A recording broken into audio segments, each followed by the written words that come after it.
থাকতে হবে সচেতন, বাড়ি ফিরতে নিরাপদ। এই মুহূর্তে যেখানে দেখতে পাচ্ছেন, মোহাম্মদপুর চৌরাস্তা থেকে বাস স্ট্যান্ডের দিকে যেতে একটি ফুটওভার ব্রিজের উপরে। সাথে আছি আমি রায়ন সবুজ। আর অবশ্যই বুঝতেই পেরেছেন, আজকের ভিডিওটি আপনাদের সচেতনতামূলক একটি ভিডিও নিয়ে আসলাম, সঙ্গে থাকবেন। আজকে দেখুন, এই পথটা থেকে নানান পেশাজীবী, স্কুল, কলেজ, মাদ্রাসা, অফিস, আদালত, ব্যবসায়ীরা তারা কিন্তু চলাচল করে। আর অবশ্যই আমাদের প্রত্যেকের যদি একটু সচেতন থাকি, তাহলে কিন্তু এই সচেতনতায় বেঁচে যেতে পারে একটি মূল্যবান জীবন। আবার দেখুন, যানজটের থেকে স্বস্তি পেতে প্রত্যেক পথচারীদের অবশ্যই ফুটওভার ব্রিজ ব্যবহার করাটা ব্যস্ততম ঢাকা শহরটা হয়ে উঠবে স্বস্তির এক শহর। শুধুই স্বস্তির শহর নয়, কমে যাবে দুর্ঘটনার ঝুঁকি শুধু আপনার আমার সচেতনতার সাথে ফুটওভার ব্রিজ ব্যবহারের ক্ষেত্রে।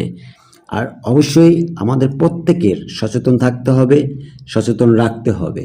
আপনি যদি ভালো থাকেন, আপনি যদি সচেতন থাকতে পারেন, অপরে আপনাকে ভালো রাখতে পারবে, আপনি অপরকে ভালো রাখতে পারবেন, সচেতনে থাকতে পারবেন। এই দেখতেই পাচ্ছেন যে চিত্রটি, এটি কিন্তু আপনার ঢাকা শহরের যেই একটি যানজট, দেখুন কতটা একটা দুর্ভোগ। স্কুলে যেতে, যখন আমাদের স্কুলে যেতে হবে সময় মতো, অফিস আদালতে যেতে হবে সময় মতো, কারণ সময়ের মূল্য অনেক বেশি। আর একটু সময়ের মূল্য দিতে গিয়ে হারাতে হয় কিন্তু আমাদের মূল্যবান জীবনটাকে। আর মূল্যবান জীবনটাকে বাঁচিয়ে রাখতে আপনার এই ফুটওভার ব্রিজটা অবশ্যই ব্যবহার করতে হবে। আর সময় মতো আপনার কর্মস্থানে, সময় মতো আপনার অফিস আদালতে, আপনার স্কুল, কলেজ, মাদ্রাসাতে পৌঁছে যেতে পারেন একটি ফুটওভার ব্রিজ পারাপার হয়ে। তো অবশ্যই এই সচেতনতামূলক ভিডিওটি আপনাদের জন্য। দেখতেই পারছেন ব্যস্ত শহরটা কতটা যানজটে ভরাট হয়ে আছে। আর এই যানজটের মধ্যে যখন আমরা বসে থাকি মিনিটের পর মিনিট, ঘন্টার পর ঘন্টা, এই গরম, প্রচণ্ড গরমের মধ্য দিয়ে, হ্যাঁ, কি পরিমাণ আমাদের অস্বস্তিকর একটি পরিবেশ হয়ে ওঠে।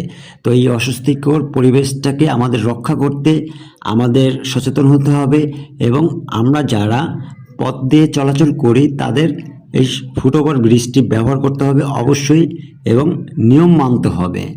সব জায়গাতে প্রত্যেকটা ক্ষেত্রে কিন্তু প্রত্যেকটা বিষয় কিন্তু নিয়ম থাকে। আপনি যে অবস্থানে আছেন, যে প্রতিষ্ঠানে আছেন, সেখানে নিয়মের মধ্য দিয়ে আছেন। আপনি স্কুলে থাকেন, কলেজে থাকেন, আপনি মাদ্রাসাতে থাকেন, সেখানে একটা নিয়ম আছে। তো আমাদের প্রত্যেকটা শ্রেণী পেশাদের যেখানে আছি, প্রত্যেকটা মানুষেরই একটি নিয়মের মধ্যেই জীবন চলা। আর বৃষ্টি তো পড়ছে, বৃষ্টির মধ্যে দেখে নিলেন